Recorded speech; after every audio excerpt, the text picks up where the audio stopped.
Small kitchen. இன்றைக்கி முருங்கைக்கீரையும் முருங்கைப்பூவும் வச்சு ஒரு சூப் செய்ய போகிறோம்.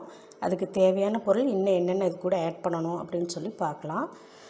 ஒரு சின்ன தக்காளி, 2-3 பல் பூண்டு, ஒரு 15 சின்ன வெங்காயம், 1 ஸ்பூன் மிளகு, 1 ஸ்பூன் சீரகம். இதை நல்லா கிரைண்ட் பண்ணிட்டு வந்துடலாம். இப்போ நல்லா கிரைண்ட் பண்ணியாச்சு. இது இதில் போட்டுடலாம்.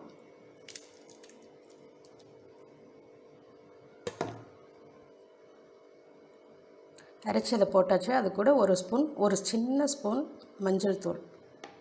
அது கூட மிக்ஸி ஜார் கழுவுனதை தண்ணி ஊற்றிக்கலாம்.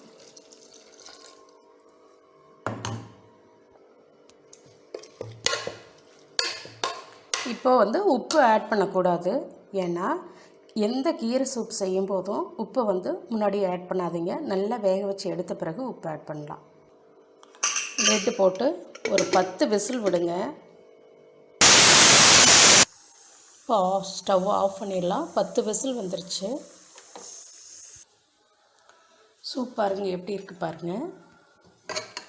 உங்களுக்கு தேவையானது இப்போ கொஞ்சம் தண்ணி விட்டு, எவ்வளோ தண்ணி தேவையோ அவ்வளோக்கு விட்டுட்டு கூட நீங்கள் மறுபடியும் கொஞ்சம் ஒரு 1 or 2 மினிட்ஸ் அடுப்பில் வச்சு ஆஃப் பண்ணிடலாம். இப்போ உப்பு போட்டு நீங்கள் சரி பண்ணிக்கலாம்.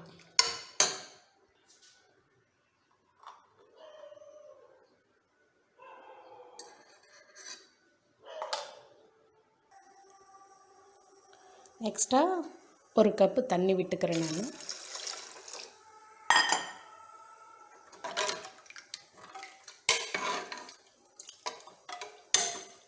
வேறு எதுவுமே இது கூட ஆட் பண்ண தேவையில்லை. அப்படியே சூப்பாக யூஸ் பண்ணிக்கலாம். அப்படியே ஃபில்ட்ரு பண்ணாமல் அப்படியே சாப்பிட்லாம். இப்போ உங்கள் குழந்தைங்களுக்கு ஃபில்ட்ரு பண்ணாமல் பிடிக்கலை, அந்த கீரை பிடிக்கலை அப்படின்னு சொன்னால் நீங்கள் ஃபில்ட்ரு பண்ணி கொடுத்துக்கலாம். இப்போது இந்த பவுலுக்கு ட்ரான்ஸ்ஃபர் பண்ணிக்கலாம். சூப்பரான முருங்கைக்கீரை சூப் தயார். நீங்களும் செஞ்சு பாருங்கள். இதை ஏன் அப்போ 1 or 2 விசில்லே கீரை பூ எல்லாமே வெந்துடும்.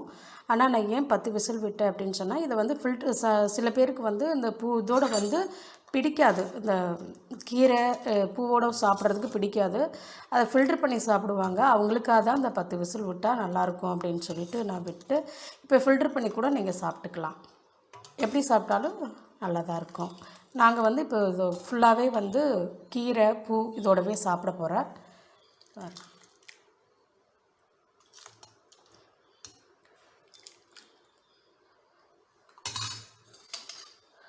ஆரோக்கியமான முருங்கைக்கீரை முருங்கைப்பூ சூப்பு ரெடி. நீங்களும் செஞ்சு பாருங்கள்.